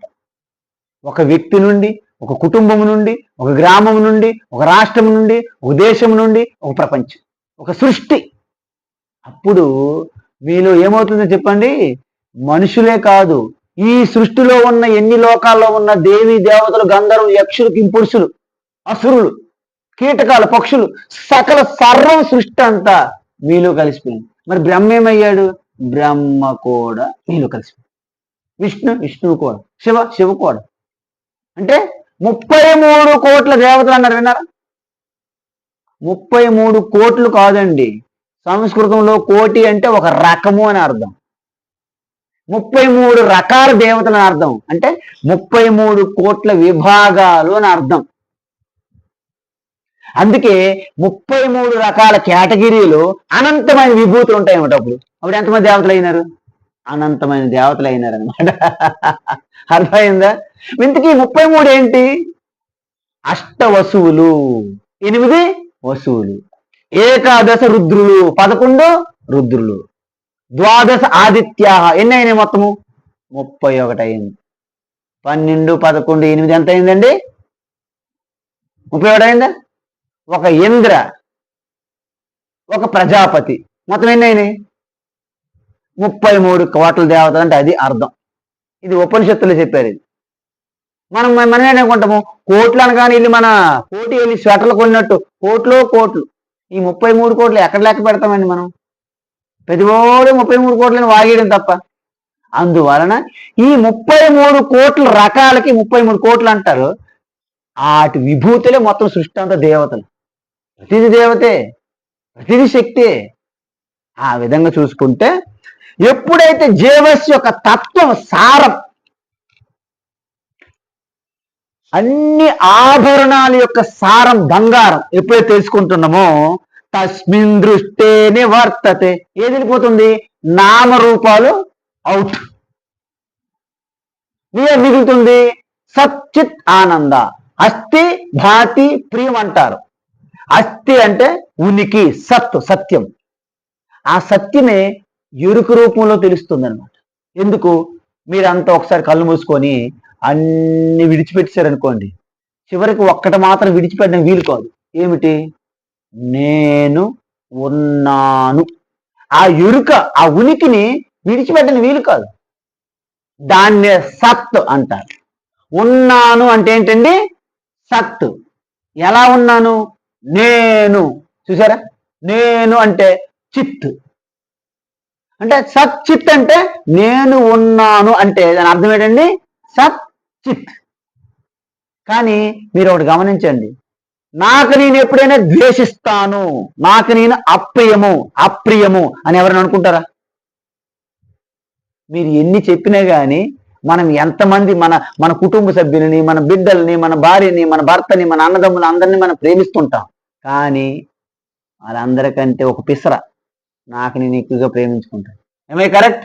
ఇది రహస్యం, బయట చెప్పపోయినా ఇది ఎప్పుడు రహస్యమే. ఎందుకంటే బయట వాళ్ళతో మనం కాంపిటీషన్ వెళ్ళేటప్పుడు మన ఇంటి వాళ్ళు మనకు పొగుడుతాం, మన ఇంటి వాళ్ళకి మన కాంపిటీషన్ ఇచ్చినప్పుడు నేను గొప్ప అనే ఒక అది స్వభావం, అవునా కాదా? బయట వాళ్ళతో కంపేర్ చేసి ఇద్దరు పాపము అన్యోన్యంగా, అరుంధతి వశిష్ట బయట, ఇంటికి వచ్చాక వశిష్ఠే అరుంధతే. కాబట్టి నాకు నేను ఎప్పుడు కూడాను తక్కువగా చూడను, ప్రేమగా చూసుకుంటూ ద్వేషించను. అంటే ఎవరికి వారు ఎప్పుడు కూడా ద్వేషించరు, అంటే ప్రియం, ఎవరికి వారే ప్రియం. ఎందుకు ప్రియము, ఆత్మే అన్నిటికంటే ప్రియం కాబట్టి, నా సెల్ఫ్, నా ఆత్మ. అందువలన సత్ చిత్ ఆనందము అంటారనమాట. దాన్ని అస్థి భాతి ప్రియం అని ఇంకొక పేర్లు చెప్తారు. ఆ మూడు కలిపి సత్యము, జ్ఞానం, అనంతము. మరి అవి బయటికి ప్రకటమైన వ్యక్తమైనప్పుడు ఆకారము, నామం వస్తాయి. నేమ్ అండ్ ఫామ్ అంటారు, లేకపోతే కలర్ అండ్ ఫామ్. నామరూపాలు అన్నారు, విన్నారా? ఆ నామరూపాలు అనేవి వచ్చేవి, పోయేవి. కానీ అస్థి భాతి ప్రియం సచ్చిత్ ఆనంద ఎప్పుడు రాదు, పోదు. దాన్నే పరమాత్మ అంటారు. అందువలన ఎప్పుడైతే ఈ యొక్క నామరూపం మనం ఎప్పుడైతే తీసేస్తామో మిగిలింది ఏంటి? సచ్చిత్ ఆనంద. అంటే జీవుల యొక్క తత్వము చైతన్యంగా మిగిలిపోతుంది. ఎందుకు? మీ ఉపాధిని తీసేసాం. మీరు ఒక భర్త, నో భర్త. మీరు ఒక మనిషి, నో మనిషి. మనిషి కూడా కాదు, మీరు ఒక ప్రాణి, ప్రాణి కూడా కాదు. ఒక ఉనికిగా ఉన్నటువంటి కేవలం తత్వం. అక్కడికి వెళ్ళారనుకోండి, ఏం మిగిలారు మీరు? కేవలం శుద్ధ చైతన్యం మిగిలింది, ఇంకేం లేదన్నమాట. మీరు సృష్టిలో టెలిస్కోప్లు అనేక మైక్రోస్కోప్లు వచ్చాయి. మనము ఆ లోపలికి వెళ్ళి చూస్తే సృష్టి ఏమి ఉండదు, కేవలం ఎలక్ట్రాన్లు, ప్రోటాన్లు, న్యూట్రాన్లు కానీ మిగిలిపోతుంది. ఎంత పెద్ద గోడ అనుకుంటారు మీరు? ఏమి గోడలు లేవు అసలు, ప్రపంచంలో ఏమి లేదు అసలు. మీరు లేరు, నేను లేను. మనం ఇవంతా ప్రోటాన్, న్యూట్రాన్, ఎలక్ట్రాన్ మూవింగ్ అనమాట. ఇదంతా సైన్స్ లో తెలిసిపోతుంది. సైన్స్ బంగాళం చెప్తున్నారు, everything is just moving, there is no constant అంటారు. కానీ మనమేం అడుగుతున్నాం వాళ్ళకంటే, ఈ మూవింగ్ తెలుసుకుంటుంది ఎవరో? నేను. మరి ఆ నేనే నేను, అది నాన్ ఇమ్మూవబుల్ అంటాం మనం, చూసారా? అందుకే ఆయన మెటీరియల్ సైంటిస్ట్ గా ఉండిపోయారు, మనమందరము స్పిరిచువల్ సైంటిస్టులుగా మనం ఉండిపోయారు. ఎందుకు? మ్యాటర్ అంతా తిరగాలి, కదలాలంటే ఒక స్పిరిట్ ఉండాలి. ట్రాఫిక్ ని గమనించాలంటే కదలకుండా, ఒక ట్రాఫిక్ లో మూవ్ అవ్వకుండా ఒక నిలకడగా స్థిరంగా ఉండే వాళ్ళు ఉండాలి. అప్పుడే ట్రాఫిక్ మనం గమనించగలం. ఏమో మీరు కూడా కారులో వెళ్ళిపోయారు అనుకోండి, ట్రాఫిక్ మీరు ఎలా గమనించగలరు? ఆ కదలనివంటి చైతన్యమే ఆత్మ. ఆ ఆత్మతత్వం తెలుసుకున్నప్పుడు నామరూపాలన్నీ నివర్తతే. అందుకే ముండకోపనిషత్తులు ఏం చెప్పారంటే, భిద్యతే హృదయ గ్రంథి ఛిద్యంతే సర్వ సంశయా క్షీయంతే చాస్య కర్మాణి తస్మిన్ దృష్టే నివర్తతే. ముండకోపనిషత్తులు ఏం చెప్పారు? భిద్యంతే హృదయ గ్రంథి. హృదయ గ్రంథి ఏంటి చెప్పనా? నేను పరమాత్మ స్వరూపమై ఉన్నప్పటికీ నేను ఉపాధితో మమేకమైపోయి అనేక జన్మల నుంచి పోగు చేసుకుని తీసుకొచ్చినేంటి? అజ్ఞాన మూటలు. ఈ అజ్ఞానం వలన నేను పరమాత్మ వేరు, నేను వేరు అని భ్రమపడుతున్నామా? ఆ భ్రమ వలన అవిద్య, కామ, కర్మ అంటారు. ఈ అజ్ఞానం వలన నేను అనంతమైన పరిపూర్ణతగా నేను తయారు కావాలి అని కోరిక కలిగిందా? కోరికలు తూరుకుంటుందా? మనం ఏదైనా ఒక కర్మ చెయ్యాలి అంటే అజ్ఞానము, కోరిక, కర్మ, వీటిని ఏమంటారు తెలుసండి? ఈ అజ్ఞానాన్ని తాటకి అంటారు. ఈ కామకర్మలని సుబాహు, మారీచ అంటారు. చూసారా? ఇవి అందుకే ఈ అజ్ఞానం నుంచే కోరికలు ఉండే కర్మలు, ఇవంతా ఒక ఫ్యామిలీ. వాళ్ళంతా ఒక ఫ్యామిలీ, వాళ్ళ ముఠా. అర్థమైందండి? అందువలన దీన్ని హృదయ గ్రంథి అంటారు. మీ హృదయంలో ఈ జడమకిన్ని చైతన్యం మధ్య ముడి అనమాట. ఈ రెండు కలవడం వలన అహంకార రూపంలో జీవాత్మ ప్రకటమవుతుంది. ఏంటి? డమ్మీ నేను, ఒరిజినల్ నేను కాదు, డమ్మీ. మీకు ఇంతకుముందు చెప్పాను అనుకుంటా, ఒక యజమాని ఆయన క్యాంప్ వెళ్ళాడు. అక్కడ మంచి రిజర్వాయర్ ఉంది, చేపలు ఉన్నాయి, ఇల్లు కాపలా పెట్టాడు. ఈలోగా ఈయన మంచి పార్టీ పెట్టుకున్నాడు, నౌకరు. ఆయన వచ్చేలోపు, విన్నారా? గుర్తుందా? అలాగన్నట్టు ఈ ఒరిజినల్ చైతన్యం ఆత్మ ఉన్నది కదా, నేను యొక్క జిరాక్స్ కాపీ నేనే ఒరిజినల్ అని ప్రకటించుకుంటాను అన్నమాట. అందువలన ఆ హృదయ గ్రంథి అది ఛిద్యంతే, భిద్యతే, కట్ ఎసండర్ అంటారు. అప్పుడు ఏమవుతుంది? భిద్యతే హృదయ గ్రంథి ఛిద్యంతే సర్వ సంశయా. మొత్తం మీలో ఉన్నటువంటి డౌట్స్, సందేహాలు మొత్తం అవుట్. ఎలా? ఒక మట్టి ముద్ద బాల్లాగా చేసి ఒక రాయి మీద చాలా బలంగా కొట్టారంటే ఏమవుతుందండి? ఏమవుతుందమ్మా? చూర్ణం, త్రిపులా చూర్ణం అయిపోతుంది. త్రిపులా చూర్ణం తెలుసా? పతంజలిలో వస్తారు. మనం ఉదయాన్నే తాగుతుంటారు మన వాళ్ళు. ఆ చూర్ణం అయిపోతుంది. అర్థమైందండి? అందువలన మొత్తం సర్వ కర్మలన్నీ కూడాను భస్మం అయిపోతున్నాయి. గీతలో చెప్పినట్టు జ్ఞానాగ్ని దగ్ధ కర్మాణి భస్మసాత్ కురుతే తథా. భస్మం అయిపోయింది అనమాట. అర్థమైందమ్మా? అందువలన తస్మిన్ దృష్టే నివర్తతే. ఎప్పుడైతే ఆత్మస్వరూపం మీకు స్వయం ప్రకాశంగా అనుభూతికి వచ్చిందో ఇవన్నీ మనసు బుద్ధి కూడా అన్ని కూడాను మీ ఆత్మస్వరూపములు లయమైపోతాయి.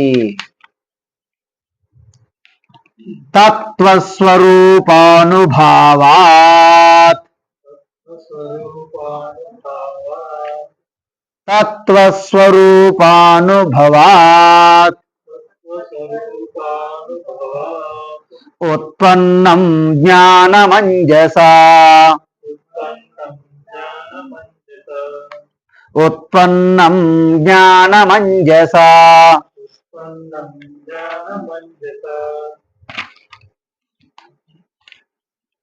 అహం మమేతి చాజ్ఞానం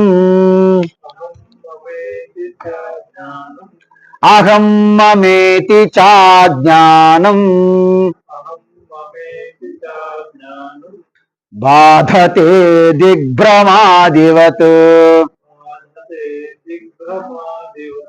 బాధతే దిగ్భ్రమాదివత్.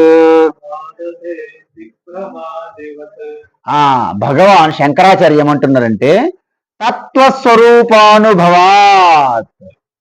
ఎప్పుడైతే మీరు ఈ అపరా ప్రకృతిని విడిచిపెట్టి పరాప్రకృతి రెండు కలిసిపోయి ఉన్నాయి. అందువలన ఈ అపరా ప్రకృతి అయినటువంటి వికారాలు పొంది మార్పులు చేర్పులు జరుగుతున్నటువంటి మారిపోతున్నటువంటి ఈ ప్రకృతి వెనక మారనిది ఒకటి దాగి ఉన్నది. దాని వైపు దృష్టి పెట్టాలి. ఇప్పటి వరకు మనం ఎక్కడ బిజీ ఉన్నాము? మారిపోతున్న దాంతోనే బిజీ అయి ఉన్నాం. మనుషులు కూడబెట్టుకుంటున్నాం, వస్తువులు కూడబెట్టుకుంటున్నాం, డబ్బులు, ధనము, ఇల్లు, వాకిలి, కార్లు, బంగ్లాలు, ఉద్యోగాలు, అన్ని పొజిషన్స్ ఇవన్నీ కూడగట్టుకుంటున్నాం. ఏంటవి? స్వరూపము మారిపోయేవి. ఈ మారిపోయేవన్నిటి వెనక ఒక మారని దాగి ఉన్నది. అందువలన అదేంటి? తత్వస్వరూపము అంటే మన యొక్క పరతత్వము అంటారు. అపరతత్వము, పరతత్వము, పరాప్రకృతి, అపరాప్రకృతి భగవద్గీత ప్రకారం. అందువలన ఈ అపరాప్రకృతి నుండి విడిచిపెట్టి దీని మీద మనం చిరాకు పొందాం, ఇంకా అలిసిపోయాం, ఏగలేకపోతున్నాం. ఎన్ని జన్మల నుండి ఈ మనస్సు బుద్ధి అన్ని చూచి చూచి చూచి విరక్తి పొందింది, వైరాగ్యం వచ్చింది. అందువలన ఈ అపరా ప్రకృతి విడిచిపెట్టి తత్వస్వరూపానుభవాత్ స్వయంగా మీ యొక్క మనస్సు బుద్ధి ఇంద్రియములన్నీ విడిచిపెట్టారనుకోండి, ఒక్కసారి మీ మనసును తొంగి చూశారనుకోండి, మనసులో జరుగుతున్నవన్నీ కూడా సాక్షిగా చూసామనుకోండి, మనసు అలా మెల్ల నెమ్మది మనసెళ్ళి మీ హృదయంలో లయమైపోతుంది. అంటే మనస్సు ప్రశాంతత పొందిందని అర్థం. ఆ ప్రశాంతత పొందిన మనస్సు స్వతహాగా మీ స్వరూప ఆనందం ప్రకటమవుతున్నది. అంటే అపరోక్షానుభూతి అంటారు. అపరోక్షానుభూతి అంటే ఏంటి? పరోక్షం అంటే ఏంటండి? మన ఇంద్రియములకి అందుబాటులో లేకపోవడం పరోక్షము. ప్రత్యక్షం అంటే ఏంటండి? మన ఇంద్రియాల ముందు జరుగుతున్నది ప్రత్యక్షము. మరి అపరోక్షం అంటే ఏంటండి? పరోక్షము కాదు, ప్రత్యక్షము కాదు. ఏంటి? ఎక్కడో పరోక్షం కాదండి, అలాగని ఇంద్రియం తెలిసేది కాదండి, కానీ నేను అనేది నా అనుభూతి, దాన్ని అపరోక్షానుభూతి అంటారు. చూసారా? చాలా మందికి ఈ విషయం తెలియదు. కావాలని మీరు ఎవరికైనా అడగండి. ఏంటి అపరోక్షం అంటే? ఎక్కడో మన ఇంద్రియములకు అందుబాటులో లేదు, అది అపరోక్షం. పరోక్షం అది మన కళ్ళ ముందు, నా కళ్ళతో చూశాను అంటారు. చూసారా? ప్రత్యక్షంగా నా కళ్ళతో చూశానండి అంటారు, అది ప్రత్యక్షం. మరి అపరోక్షం అంటే? పరోక్షము కాదు, ప్రత్యక్షము కాదు. అంటే మనస్సు బుద్ధి ఇంద్రియాలకి అందనటువంటి అనుభూతి అనమాట. ఎక్కడో లేదు, ఇక్కడే ఉంది. కానీ మనస్సు బుద్ధికి ఇంద్రియాలకి అతీతమైనది. అంటే ఏంటిది? ఆత్మ ఎరుక. అదే ఇక్కడ తత్వస్వరూపానుభవా అంటే అపరోక్షానుభూతి ద్వారా ఏమైంది? ఉత్పన్నం జ్ఞానమంజస, ఇన్స్టంటేనియస్. చూసారా, ఇన్స్టెంట్ ఎనర్జీ అని ఎక్కడ రాస్తారు? గ్లూకోజ్. మీరు గ్లూకోజ్ ఇట తెచ్చారనుకోండి, ఇన్స్టెంట్ ఎనర్జీ. చూడండి, పిల్లలు అలసిపోతుంటారు ఆటలకు వెళ్ళి, మనం ఏం చేస్తాం? రా బాబు రా, గ్లూకోజ్ పడతాదంటారు. ఎందుకు? ఇన్స్టెంట్ ఎనర్జీ అనమాట. తాత్కాలికంగా, తత్కాల ఎనర్జీ. మన టికెట్లు 3 నెలల నుంచి టికెట్లు బుక్ చేయము. మనం ఏం చేస్తాము? తత్కాలం ఉన్న చూసారా, అంటే అప్పటికప్పుడు టికెట్ బుక్ చేసుకున్నట్టు అన్నమాట. ఇది కూడా మీకు టైం లేదండి. అందుకే మోక్షం అంటే ఎప్పుడో చనిపోవడము, ప్రయాణించడము, ఎక్కడ వైకుంఠమా, కైలాసమా, వీసా ఉన్నదా లేదా, ఇలాంటివి ఉండవు. ఇన్స్టంటేనియస్, అంజస, తత్కాల్. ఎప్పుడు? ఆ స్వరూప జ్ఞానం ఉత్పన్నం. ఎందుకు ఉత్పన్నము? ఇంతవరకు మనకి గ్రహణం పట్టిందండి. ఈ రాహుకేతు అనే గ్రహణం పట్టింది మనకి. అందువలన మన స్వరూప జ్ఞానం ప్రకాశించట్లే. ఇది డిమ్ము బల్బు చూడు వెలగదు, జస్ట్ వెలిగి ఆగిపోవడం, అలాంటి జ్ఞానం ఉన్న ఎన్నాళ్ళు. ఇప్పుడేమైంది? ఆ గ్రహణం అనేది కాస్త విరమించుకున్నది. అప్పుడేమవుతుంది? సూర్యుడు స్వయంగా ప్రకాశిస్తాడు. అప్పుడు ఇన్స్టంటేనియస్ మీ స్వరూప జ్ఞాన ప్రకాశము. అహమ్మమేతి చ అజ్ఞానం. అజ్ఞానం అంటే అహం, మమకారం. చూసారా, నేను నాది రెండు ఉంటాయి మనిషికి. నేను, నాది, నా ఇల్లు, నా భార్య, నా భర్త, నా పిల్లలు, నాది, నా కారు, నా బంగ్లా, నా జాబు, నా వ్యాపారం, నాది, నా దేశం, నా దేవుడు, అంతా నాదే. నేను, నాది, ఈ రెండే సంసారం. దేనివల్ల వచ్చినాయి రెండు? అజ్ఞానం ద్వారా. అంటే ఈ నేను నాది అనే అజ్ఞానము బాధతే. ఏమైందండి? Dismiss, negate, destroy, eradicated, elimination. అర్థమైందండి? అంటే ఎప్పుడైతే ఈ అజ్ఞానము, అంటే ఇది అనాదిగా ఉన్న అజ్ఞానం అండి, ఇప్పుడు వచ్చిన అజ్ఞానం కాదు, ఎవరు ఇచ్చింది కాదు. జన్మ నుంచి మనము కాపాడుకొని ఎంతో భద్రతగా తీసుకుని వచ్చినాం. ఏంటి? అజ్ఞానం. ఆ మూటలతో మీరు ఈ ప్యాకింగ్లు చేసి ప్రొఫెషనల్ కొరియర్ ప్యాకింగ్ లాగా చేసుకుని తెచ్చాం. అది ఒక్కసారి మీ యొక్క స్వరూప జ్ఞానం ప్రకాశించిన వెంటనే అవుట్. బాధతే means destroy. ఎందుకు? కొన్ని సంవత్సరాల నుండి ఒక గుహలో ఉన్నటువంటి అంధకారము ఒక్కసారి ఇలాగ అగ్గిపొల వెలిగించి ఒక క్యాండిల్ ముట్టిస్తే ఏమైందమ్మా? చీకటి అవుట్. ఆ విధంగా కొన్ని జన్మలు, కోటి జన్మల నుంచి తెచ్చుకున్నటువంటి అజ్ఞానం అనేది బాధతే. ఏంటి అజ్ఞానం యొక్క ఫలితము? అహం మమ, నేను నాది అనే సంసారము బాధతే, నెగేటెడ్. అప్పుడేమవుతుంది? దిగ్భ్రమాదివత్. ఉదాహరణ ఇచ్చారు భగవాన్ శంకరాచార్య. మీకు విషయం చూడండి, మనం హైదరాబాద్లో ఉన్నాం, రోజు ఇది తూర్పు అని తెలుసుకుంటాను.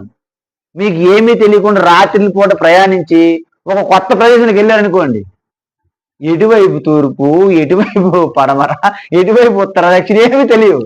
అర్థమవుతుందండి? కానీ ఆ లోకంలో ఉన్నటువంటి ఒక వ్యక్తి వచ్చి మీ ముందుకు వచ్చి, అమ్మగారు ఇటువైపు తూర్పు అనేసారండి, పొరపాటున నిజం చెప్పాడు అనుకోండి, మిగతా దిక్కులని మీకు తెలిసిపోతాయి లేదా? ఇన్స్టంటేనియస్లీ. ఎలా? ఇటు తూర్పు అన్నాం అనుకోండి, ఇటేంటమ్మా? చూసారు ఎంత బాగా చెప్పారు ఆవిడ. ఎందుకంటే ఒక్కసారి తూర్పు అనేసామనుకోండి, మొత్తం 3 చెప్పేస్తారు ఆవిడ, టకా టకా టకా. కుడి చేయి వైపు దక్షిణ, ఎడమ వైపు ఉత్తర, వెనక పడమర. తెలిసిపోయిందా? అంటే ఈ దిక్కులు తెలియకుండా ఎవరైతే భ్రమలో పడిపోయి చిక్కుపోయి బడిపడుతున్నాడో వానికి ఒక్క దిక్కు ఇలా చెప్తే ఆ మిగతా 3 దిక్కుల యొక్క భ్రమ ఏమైంది? అవుట్. అందువలన నేను నాది అని, నేను మా ఫస్ట్ ఏమనుకుంటాడు? నేను నా ఫ్యామిలీ, తర్వాత నేను నా భార్య, తర్వాత నేను భార్య కూడా అవుట్. ఎంతవరకు? అంతవరకు వస్తారు. భార్య కూడా అవుట్. ఎందుకంటే ఆఖరిలో వచ్చిన తర్వాత భార్యాభర్తలు ఇద్దరు పోటీలు పడుతుంటారు చూసారా, ఎమ్మెల్యే ఎలక్షన్కి ఇద్దరు టికెట్లకి అప్లై చేస్తుంటారు, ఇద్దరు గొడవలు, నాకు టికెట్ కావాలని నాకు టికెట్, ఎవరెవరికి, భార్యాభర్తలకే గొడవ. మీరు చూసారా? అంటే ఇంతకుముందు ఇంతకుముందు ఏమనుకునేవాడు, నా ఫ్యామిలీ అనేవాడు, నా ఫ్యామిలీ నుండి నేను నా భార్య, నా భార్య నేను నుండి నేను వచ్చాడు, భార్య కూడా అవుట్. ఇలాంటి కన్ఫ్యూజన్ ఉంది కదా. ఇలాంటి కన్ఫ్యూజన్ అనేది పోయింది. ఎందుకు? ఒక్కసారి మీ స్వరూప జ్ఞానం మీకు స్పష్టత వచ్చినప్పుడు యావత్ బ్రహ్మాండం అంతటికి నేను స్వామిని అనే భావన వస్తుంది. అప్పుడు మీరు ఒక సినిమాలో ఇదంతా కల్పితము, ఒక్కసారి మీరు షూటింగ్ చూసారనుకోండి, సినిమా మీరు చూడలేరు. ఒక షాట్ 10 సార్లు తీస్తుంటారు, cut cut cut start action camera అంటాడు. ఇవన్నీ చూసిన తర్వాత మీకు ఏమైపోద్ది అంటే, ఈయన చిన్నపిల్ల కానీ దారుణరా బాబు వీళ్ళు షూటింగ్ అనుకుంటాం. అందుకని మనం ఏమి షూటింగ్లు మనకు తెలియవు. ఒక్కసారి సినిమా చూపెడతారు థియేటర్లో, అప్పుడు మనము ఓహో సూపర్ డోపర్ అంటాం. అందువలన ఈ సినిమా డైరెక్టర్లు ఉంటారు కదండి, ఇవన్నీ తెలిసిన వాళ్ళకి నిజంగా బయట ఈ అజ్ఞానంతో సినిమాలు చూసే వాళ్ళంత ఆనందం వాళ్ళు పొందలేరు. ఎందుకంటే ఈ సినిమా ఈ హీరో ఉన్నాడు కదండి, బయట ఒక వీధిలో ఆడుకున్న ఒక పిల్లడితో కూడా సాలేడు ఆయన, కానీ 10 మంది 100 మంది కొట్టేస్తుంది సినిమాలు, అంతే కదండి. అందువలన వాస్తవాన్ని సినిమాలో నిజమే ఉండదు కదా. ఇవన్నీ మీకు బాగా జ్ఞానం వచ్చిన తర్వాత మీరు సినిమా చూడాలనిపిస్తుందండి. ఈ జనములో ఈ 1000 రూపాయలు 5000 10,000 టికెట్లు పెట్టుకొని ఏంటి రచ్చ, దేనికోసం? అందులో ఏమున్నది?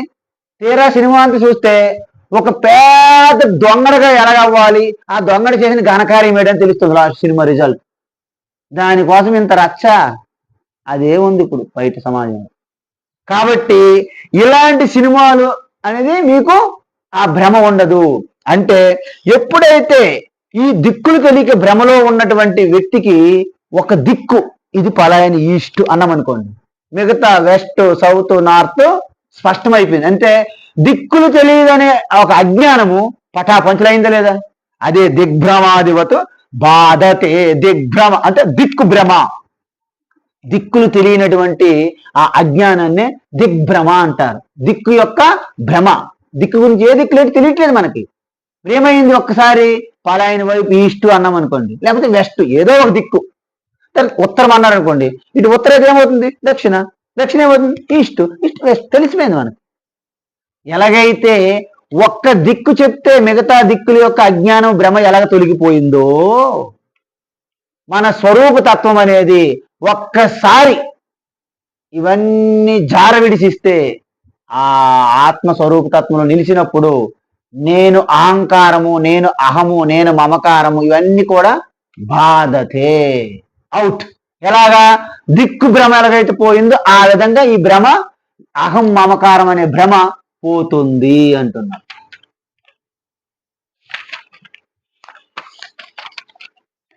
సమ్యక్ విజ్ఞానవాన్ యోగి, సమ్యక్ విజ్ఞానవాన్ యోగి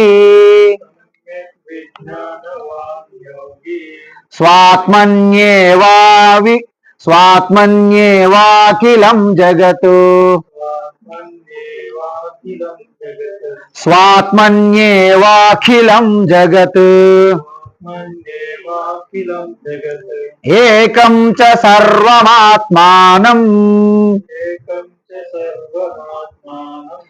ఏకం చ సర్వమాత్మానం ఈక్షతే జ్ఞాన చక్షుషా, ఈక్షతే జ్ఞాన చక్షుషా. ఇప్పుడు ఇది అద్భుతమైనటువంటి శ్లోకం. అంటే ఈ శ్లోకం ఏం చెప్తున్న శంకరాచార్య అంటే సమ్యక్ విజ్ఞానవాన్ యోగి. ఇక్కడ సమ్యక్ విజ్ఞానవాన్ యోగి అన్నారు, అంటే జ్ఞానవాన్ యోగి అనలేదు. ఇక్కడ ఏంటంటే జ్ఞానము విజ్ఞానం అని 2 వస్తాయి భగవద్గీతలో కూడా. అంటే అమ్మగారు వంట ఎంత బాగా వండాలి తీసుకుండ్రు, అంటే వంట యొక్క జ్ఞానం ఆవిడ తెలుసు, లేకపోతే ఆఫీస్ వర్క్, లేకపోతే ఏదో బిజినెస్, అంటే ఒక్కొక్క వ్యావహారికంగా మనము ఒక్కొక్క పని, ఒక్కొక్క వస్తువు దేనికి సంబంధించిన జ్ఞానం ఉందనుకోండి, దాన్ని జ్ఞానము అంటారు. కానీ విశేష జ్ఞానం ఒకటి ఉన్నది. ఏంటది? ఈ జ్ఞానములన్నింటికి మూలం ఒకటి ఉన్నది. ఏంటే మూలం అంటే, ఇప్పుడు మ్యూజిక్ తీసుకుందాం.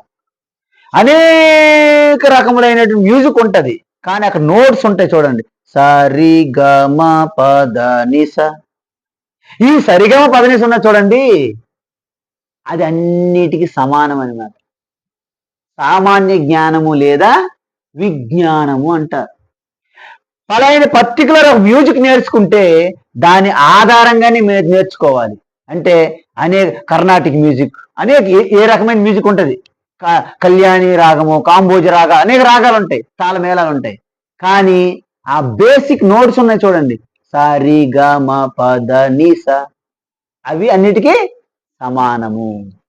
దాన్ని విశేష జ్ఞానం అంటారు. ఈ మిగతా కాంబోజి కళ్యాణ రాగాల్ని జ్ఞానము అంటారు. అందువలన ఇక్కడ యోగి దేనికి యోగి అంటే, యోగి అంటే భగవద్గీత ప్రకారము అనేక రకాలైనటువంటి నిర్వచనాలు ఇచ్చారు. సమత్వం యోగ ఉచ్యతే అంటే బుద్ధి మనస్సు అత్యంత సమత్వంతో కలిగి ఉంటే దాన్ని యోగా అన్నారు. యోగా అంటే ఇంకొక దగ్గర ఏం చెప్పారు? ఉపాయము అని చెప్పారు, సాధనము. ఇంకొక దగ్గర ఏమన్నారు? నీకు ఏదైతే నువ్వు పొంది లేవో ఆ పొందడాన్ని కూడా యోగము అన్నారు. ఇంకొక దగ్గర ఏమన్నారు? మీ అత్యంత నైపుణ్యత, ఆ యొక్క స్కిల్ ఇన్ యాక్షన్. స్కిల్ యోగ కర్మ కౌశలం అంటారు. అంటే ఇది స్కిల్ ఇన్ యాక్షన్, దాన్ని కూడా యోగా అన్నారు. ఇంకొక దగ్గర ఏమన్నారు తెలుసా? తం విద్యా దుఃఖ సంయోగ వియోగం యోగ సంజ్ఞకే. సంజ్ఞ అంటే పేరు. దేనికి? ఆ దుఃఖంతో సంయోగమై ఉన్నాం కదండి, ఆ దుఃఖాన్ని విడగొట్టేస్తే దాన్ని కూడా యోగము అంటారు. దుఃఖంతో కలిసి ఉన్నటువంటి దాన్ని, ఆ దుఃఖ వియోగాన్ని యోగం అన్నారు గీతలో. అంటే దీని ప్రకారం మనకేమైంది? ఈ యోగి అనేవారు, మీరు దేంట్లోనే సరే ఎక్స్పర్ట్ అయ్యారనుకోండి, మీకు యోగి అనొచ్చు. సపోజ్ మీరు సాఫ్ట్వేర్ ప్రోగ్రామింగ్ లో expert, you are the software యోగి అంటాం. ఓకే, ఆ అమ్మగారు వంటలో ఎక్స్పర్ట్, ఆవిడ వంట యోగిని అనొచ్చు. కానీ ఇక్కడ చెప్తుంది అలాంటి యోగం గురించి కాదు. విజ్ఞానవాన్ యోగి అంటే వీటన్నింటి వెనక ఒక స్కిల్ అనేది ఆధారపడి ఉంది చూడండి. ఏంటండి? బుద్ధి. ఆ బుద్ధి వెనక దాగి ఉన్నటువంటి చైతన్య స్వరూపాన్ని విజ్ఞానము అంటారు. ఎందుకు? ఈ విజ్ఞానం అందరికీ కామన్. సృష్టిలో ఎన్ని ఆవిష్కరణలు జరిగినా ఆ బుద్ధి వెనక ఒక చైతన్యం అనేది ఉండాలి. అర్థమైందండి? మనము బుద్ధి అనేది ఒక ఫ్యాను, ఒక ట్యూబ్ లైట్ లాంటిది, ఒక బల్బు లాంటిది. కానీ బుద్ధి వెనక కనిపించినటువంటి ఒక శక్తి ఉంది కదా, విద్యుత్ శక్తి, అది విజ్ఞానము లాంటిది. బల్బు ద్వారా వచ్చే ప్రకాశము జ్ఞానము లాంటిది. బల్బు వెనక ఉన్నటువంటి దాగి ఉన్న శక్తి విజ్ఞానము లాంటిది. అంటే ఈ యోగి ఈ జగత్తులో జరుగుతున్నటువంటి విన్యాసాలని పట్టించుకోకుండా వీటన్నిటికీ మూలాధారమైనటువంటి ఆధారం సత్తా ఏదైతే ఉందో అది నేను అని తెలుసుకున్నటువంటి యోగి విజ్ఞానవాన్ యోగి. ఎందుకు? సమ్యక్, మామూలు కాదు, ఏదో అల్టా అల్టా ఉల్టా పల్టా కాదు. ఇక్కడ పూర్తిగా నిష్ఠతో ఆ విజ్ఞానమును నిలిచి ఉన్నటువంటి వారిని సమ్యక్ విజ్ఞానవాన్ యోగి అంటారన్నమాట. అయితే ఆయనకి ఎటువంటి అనుభవం కలుగుతుంది? స్వాత్మని, తన స్వరూపంలోనే అఖిలం జగత్ పశ్యేత్. అంటే ఏం చేస్తున్నాడు? మొత్తం సృష్టి అంతా కూడా తనలో లయమైపో. అంటే ఒక కెరటము ఒక యోగిగా మారింది. ఎలాగా? సర్వం నీరంతా నాలోనే ఉంది. బుడగలు ఉన్నాయా? ఇంకేం బుడగలు? కెరటాలు, ఇంకేం కెరటాలు? అలలు, తరంగాలు, నురగ, ఏముంది? అంతా నీరులోనే. స్వాత్మన్యేవ అఖిలం జగత్ అంటే ఈ తరంగాలు, అలలు, బుడగలు, నురగలన్నీ కూడా నీటిలోనే అఖిలం నీరు, అఖిలం తరంగాలు కెరటాలన్నీ నీటిలోనే దర్శిస్తున్నది. ఎవరు? సమ్యక్ వాన్ కెరటం. సమ్యక్ వాన్ కెరటము ఈ కెరటాల బుడగలన్నీ కూడా తన స్వరూపమైనటువంటి నీటిలో చూస్తున్నది. సమ్యక్ వాన్ బ్రేస్లెట్, ఈ అన్ని ఆభరణాలన్నింటినీ కూడాను తన స్వరూపమైన బంగారంలోనే దర్శిస్తున్నది. సమ్యక్ జ్ఞానవాన్ ఒక కొండ సకల పాత్రలన్నింటినీ కూడా తన స్వరూపమైన మట్టిలో దర్శిస్తున్నది. ఈ విధంగా యోగి యోగిని తన ఆత్మయందే సకలం జగత్. జగత్ ఎక్కడి నుంచి వచ్చింది? నా నుండి. ఎలా వచ్చింది? రోజు రాత్రి పడుకుంటారా మీరు? ఇంక డౌట్ ఎందుకు? కళ్ళు మూసుకుని పడుకుంటారా? స్వప్నం వస్తున్నాయి కళలు. ఆ కళల యొక్క ప్రపంచం ఎవరు నిర్మిస్తున్నారు? పక్కింటోలా? ఎవరికి వాళ్ళే స్వప్నం బాగా నిర్మిస్తున్నాం. రోజు మనం నిర్మాతలం. అసలు ఒక్కొక్క ప్రపంచాన్ని క్రియేట్ చేసేస్తున్నాం మనం. బ్రహ్మాండమైన కళలు. మీ కళల పుస్తకాలు రాస్తే మీకు ఈ పాటికి మొత్తం ఒక స్టేషనరీ కావాలి రాయడానికి. రోజుకొక్క ఎప్పుడు తరుగుతాయి పుస్తకాలు? కళల ప్రపంచం అవుతుంది. అంటే రోజు కూడా మనం ప్రపంచాన్ని సృష్టిస్తున్నాము. మీరు వ్యక్తిగతంగా మీ మనసే ఒక సృష్టి, ఒక కళలు, డ్రీమ్ ప్రపంచం, డ్రీమ్ వరల్డ్ సృష్టిస్తుంటే ఈ శుద్ధ చైతన్య పరమాత్మ ఈ ప్రపంచం అనే కళని సృష్టించలేదు. ఎందుకు సృష్టించలేదు? అందుకే మాయా కల్పిత దేశ కాల కలన వైచిత్ర్య చిత్రీకృతం మాయావీవ విజృంభయత్యపి మహా యోగి వయస్వేచ్ఛయా తస్మై శ్రీ గురుమూర్తయే నమయిదం శ్రీ దక్షిణామూర్తయే. మాయా కల్పిత, మాయ ద్వారా ఈ మహామాయ, ఏ మాయ కమియర్ మై డియర్ మాయ కమియర్ అంటాడు పరమాత్మ. యూ జస్ట్ క్రియేట్ దిస్ ప్రపంచము అన్నాడు ఆగ్రేసర్ మాయకి. ఓకే స్వామి, అలాగే మాయకి మెటీరియల్ ఉండాలి కదా. మీరు తాపి మేస్త్రి పిలిచారు, ఇల్లు కట్టువయ్యి అంటే ఎలా కట్టేస్తుంది? చేతులతో కట్టేస్తుందా? సిమెంటు, ఇసుక అన్ని ఉండాలి. మాయకి ఏం కావాలి? ఒక దేశము, ఒక కాలము, ఇలాంటివి కావాలి. ప్రపంచాన్ని ఇలాగ తిప్పుతుంది అనమాట. విశ్వకర్మలాగా. విశ్వకర్మ ఎలాగైతే ఒక ఇంద్రభవనాన్ని కడతారో అలాగ ప్రపంచాన్ని అలాగ తిప్పుతుంది మాయ. మహామాయ, మాయల మారి అంటారు, విన్నారా? మహామాయ కపటి. ఏంటే కపటి? అగడిత ఘటన పటీయసి మాయ అన్నారు.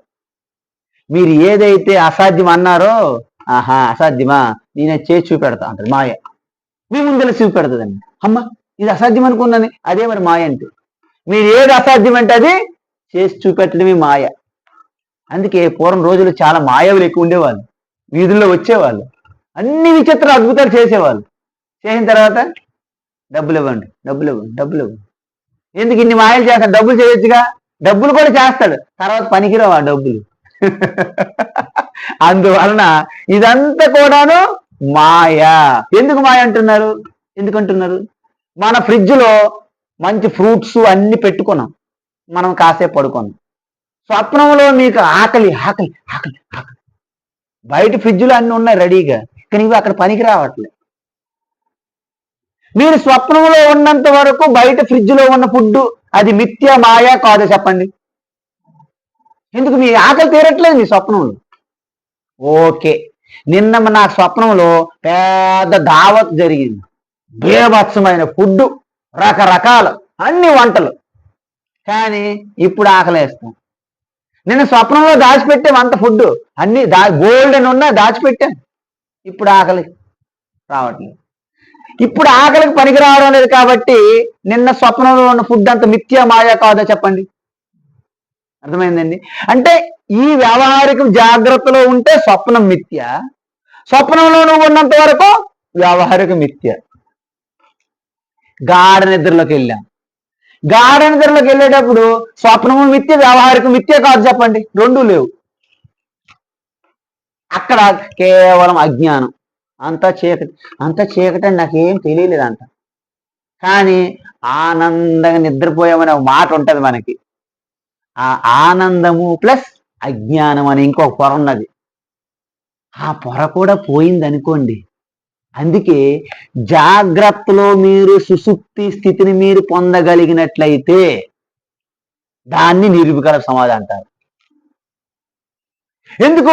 ప్రతి ఒక్కరికి సునాయాసంగా నిద్రకి వెళ్ళిపోవడం మనకు తెలుసు. నిద్రలోకి మంచి ఆకలిగా ఉంటే మంచి పెరుగన్నము దద్దోజనంలో పట్టుకొని కొంచెం ఈ పాటి ఆవకాయ పెట్టుకొని ఒక పొట్టు పట్టామనుకోండి, బ్రహ్మాండమైన నిద్రలోకి వెళ్ళిపోతుంది. మీరు పెద్ద తపస్సు చేయక్కర్లే. కానీ అలాంటి నిద్ర లేకుండా మీరు ఆనంద అనుభూతిలోకి వెళ్ళగలరా? దానికి సాధన అవసరం. నిద్రపోక్కర్లేదు, కానీ వివేక జ్ఞానముతో వైరాగ్యముతో అలాగ బయట ప్రపంచాన్ని వదిలిపెట్టాలి. మీరు మానసికంగా వదిలిపెట్టండి, బయట అన్ని వదిలేసి వెళ్ళిపోవద్దు. మనకి చివట మమ్మలాగా అవధూతలాగా అన్ని వదిలేసి ఇలాంటి వద్దు. మనసులో ఫస్ట్ విడిచిపెట్టండి. అంటే మీరు ఉదయం పూట రాత్రి పడుకునే ముందు ధ్యానం చేసేటప్పుడు మీరు మానసికంగా సన్యాసులు అయిపోవాలి. నా భర్త లేదు, నా పుత్ర లేదు, నా భార్య లేదు, నా తల్లి లేదు. చూసారా? ఎప్పుడు? ధ్యానంలో. అప్పుడు మీరేమవుతారంటే అన్ని జారిపోతాయి. అసలు శరీరాన్ని నేను కాదనుకున్నారు అనుకోండి, శరీరానికి ఉన్నటువంటి లింకులు, ఆ యొక్క క్లిక్లు, ఆ చైన్లు, ఆ బంధాలన్నీ అవుట్. నేను శరీరం అయితే కదా నాకు తల్లిదండ్రులు ఉండేది. I'm not the body. If I'm not the body, I have no mother and father. If I never born. మీరు పుట్టకపోతే తల్లి ఎక్కడ, తండ్రి ఎక్కడండి? మీరు అసలు శరీరం మీది కాదు. ఇక మీ శరీరం కూడా సంబంధాలన్నీ మటుమాయం. అంటే ధ్యానములో ఈ విధంగా ఒక్కొక్కటి జార విడిచారనుకోండి, అప్పుడు ఏమవుతుంది తెలుసండి? మనసు బుద్ధి కూడా అలాగా డ్రాప్ అయిపోయింది. అప్పుడు కేవలము ఆ ఎరుకు మాత్రం మిగులుతుంది. రెండోది లేదు అక్కడ. ఏకమేవ అద్వితీయం నేహ నానాస్తి కించన. ఇంక రెండోది లేదు. అందువలన గంగ నేను గొప్పదాన్ని గంగ ఎగురుతుంది అక్కడ ముందు. సముద్రం కలిసిన తర్వాత ఇంకేం గంగ అండి? గంగ అవుట్. ఓన్లీ సముద్ర నీరు మిగిలింది. అంతేనా? ఆ విధంగా మీరు ఈ వివేకముతో మనస్సు బుద్ధి అలాగ డిస్మిస్ చేశారనుకోండి, సింపుల్ అండి అనుకుంటారు. కానీ ఒక్కసారి మీరు మనస్సుని చూడడం నేర్చుకోండి. Just watch your mind, watch your mind, watch your thoughts. మీరు ఇంటర్ఫియర్ అవ్వద్దండి.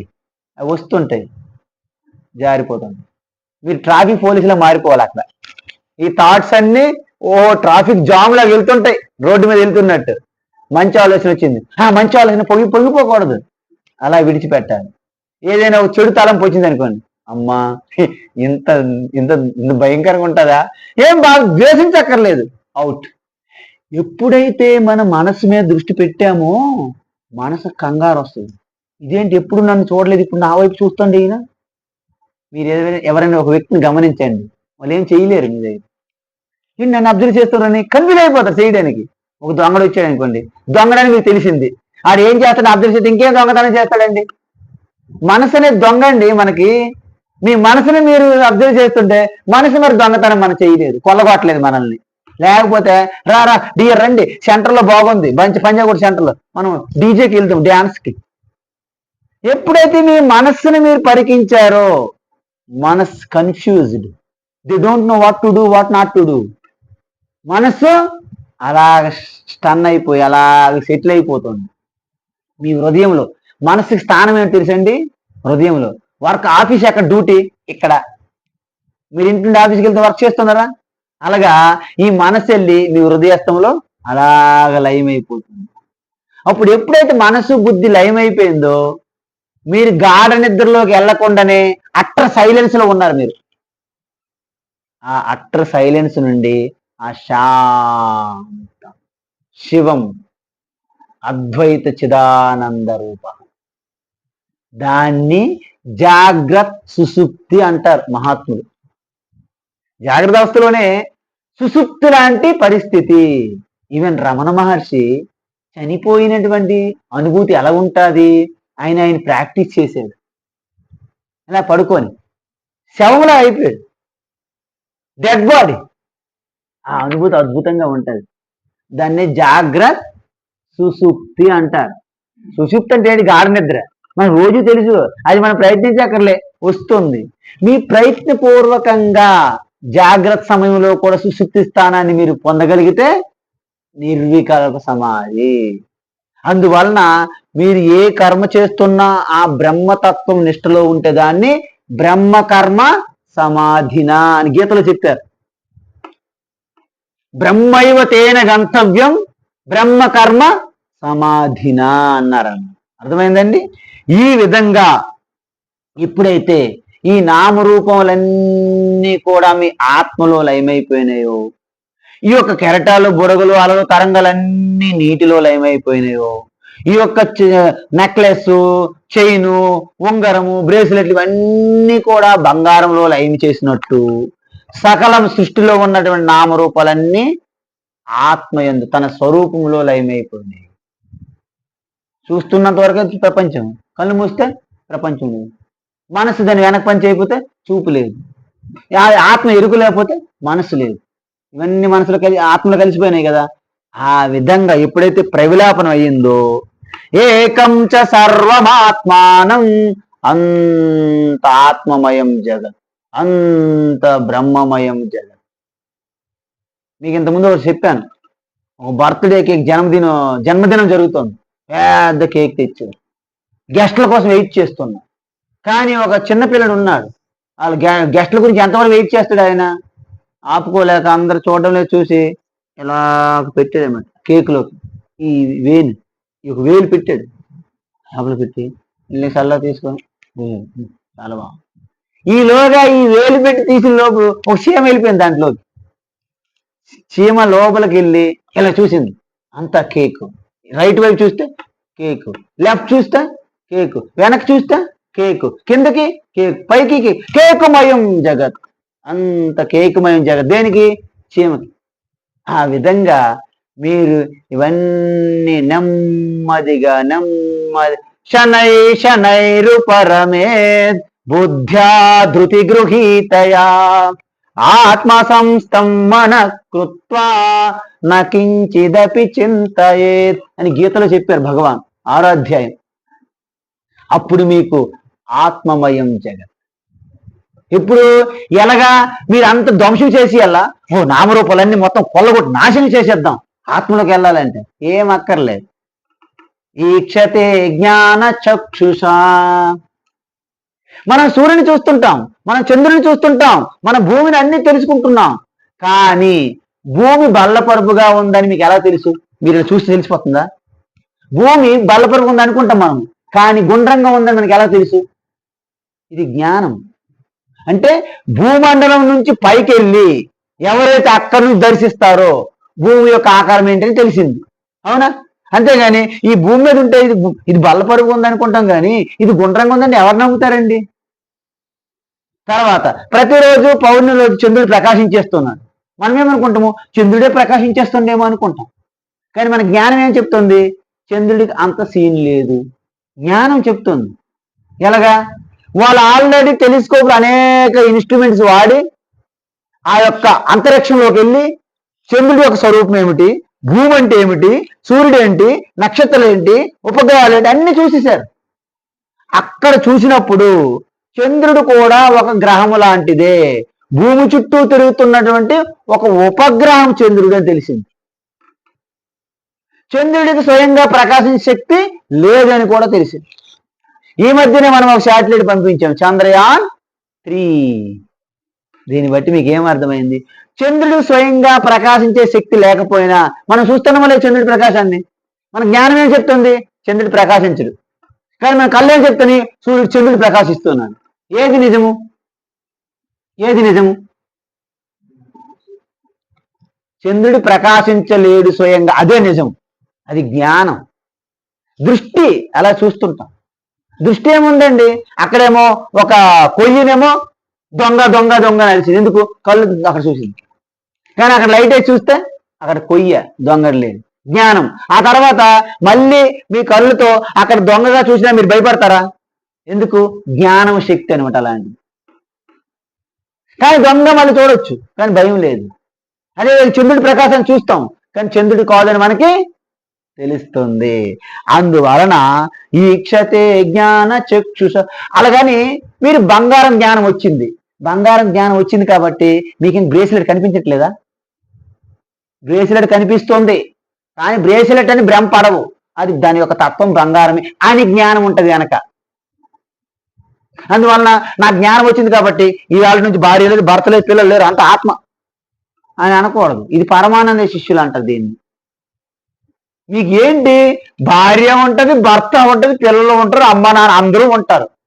కానీ మీ బుద్ధి వెనక ఉన్నటువంటి వివేక జ్ఞానం చెబుతోంది అందరు కూడా నా జిరాక్స్ కాపీలే, ఇదంతా మేము అందరం కలిసి ఆడుతున్న నాటకం అని మీ మదిలో ఉండాలి. బయట చెప్పకూడదు.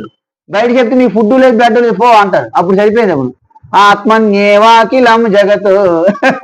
కాబట్టి ఇక్కడ వ్యవహారం ఉన్నది, ఇక్కడ జ్ఞానం ఉన్నది. జ్ఞాన బలంతో మనం జీవిస్తాము. ఎటువంటి ఎదురు దెబ్బలైనా సరే నిలబడతాము. వ్యవహారం సక్రమంగా సరిదిద్దుకోవాలి. అప్పుడేమవుతుంది, మీరు ఎదుటి వారికి హింస పెట్టలేరు. వారిలో కూడా నా పరమాత్మ, నేను పరమాత్మ స్వరూపాన్ని అని ఈ ప్రేమ గౌరవాలు పెరిగిపోతాయి. ఇంకా యావత్ ప్రపంచం అంతా ప్రేమతో నిండిపోతుంది. అప్పుడు యుద్ధాలు జరగవు. దేనికి యుద్ధాలు? అజ్ఞానం ద్వారా జరుగుతున్న యుద్ధాలు ఇవన్నీ. దేనికోసం విధ్వంసం? ఈ భారతీయ సనాతన ధర్మం యొక్క తత్వం ఈ రోజు ప్రపంచం అని తెలుసుంటే, ప్రపంచం అనేది స్వర్గాల పుస్తకాల్లో కాదు, ఇక్కడ చూసేవాళ్ళు ప్రతి ఒక్కరు స్వర్గం అంటే ఏంటనేది. అందువలన ఈ వేదాంత జ్ఞానం వలన ఏమండి, వేదాంత జ్ఞానం వలన అంతా మొత్తము బద్దకొస్తులు అయిపోయారు. ఎవరికో కన్ఫ్యూజ్ అయిపోతుంది. ఎందుకు కన్ఫ్యూజ్ అవుతారు చెప్పండి? అజ్ఞానం వలన, వేదాంత జ్ఞానం వలన కాదు. వేదాంత ఎంత స్పష్టంగా చెప్పిందమ్మా. మన అందరి బుద్ధులు వేరు, అన్ని బల్బులు ఒకలాగా ఉండవు, వెనుకున్న కరెంటు అన్ని ఆభరణాలు ఒకలాగా ఉండవండి. బ్రేస్లెట్ ఇక్కడ పెడతాను, నెక్లెస్, ఉంగరం, దీన్ని ఏమంటారమ్మా? ఈ సెంటర్లో వేసుకుంటూ రావడం అంటే వేరు వేరు, అవి ఉపయోగించి పెట్టుకునే స్థానాలు వేరు, ప్రయోజనాలు వేరు, వాటి ఆకారాలు వేరు, వాటి పేర్లు వేరు. కానీ అన్నింటికి ఒకటిగా ఉన్నటువంటి ఏంటి? బంగారం. బంగారంలో చూస్తారు. అనగానే షాప్ దగ్గరికి వెళ్ళి ఏం కావాలి సార్? నాకు బంగారం కావాలి సార్. ఆ ఆభరణాలు చూసి బంగారం బంగారం అంటే ఆయన కనిపించకపోతుంది, ఏం కొనడానికి వచ్చాడో తెలియదు. అక్కడ మనం బ్రేస్లెటే అంటాము, అక్కడ మనం చైనే అంటాము, అక్కడ మనం ఉంగరమే అంటాము. కానీ మనకు తెలుసు ఇవన్నీ ఒక బంగారమే కదా. ఆ జ్ఞానం ఉండాలి సుమా. ఒకే పిండి మెటీరియల్తో మధ్యలో కన్నం ఉంటే అది గారి అంటాము, అలాగ మొత్తం బాల్లో ఉంటే బూరి అంటాము, ఇలా మొత్తం ప్లెయిన్ గా చేస్తే దోశ అంటాం.